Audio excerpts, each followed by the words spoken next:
gudoomiyaha al-shabaab ugu magacaaban gobolka Shabeellaha Dhexe Sheekh Yuusuf Ciise Kabir ku tugada oo hadal u jeediyay odayaashii soo xulay xildhibaanada baarlamaanka federaalka Soomaaliya ee tegay degmada Xardheere ee gobolka Mudug ayaa sheegay in al-shabaab ay yihiin kuwa gobonimo doon ah. Sheekh Yuusuf Ciise Kabir ku tugada ayaa odayaasha si qoto dheer wuxuu u fahamsiiyay muhiimadda diinta Islaamka ay leedahay iyo loolanka ka jira dalka Soomaaliya. Wuxuu sheegay in al-shabaab ay yihiin gobonimo dirir isagoo dood badan geliyay aragtida ku aadan in al-shabaab ay yihiin wahaabiyo.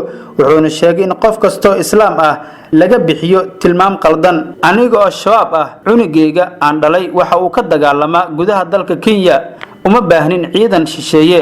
caruurtan dhalnay ayaa nagu filan ninkiiba 10 cunug ayuu dhalay 4 xaas ayuu qabaa sidaa darteed uma baahnin ciidamo shisheeye. dhalinyarada anaga dhalnay ayaa ku filan difaacidda dalka iyo diinta.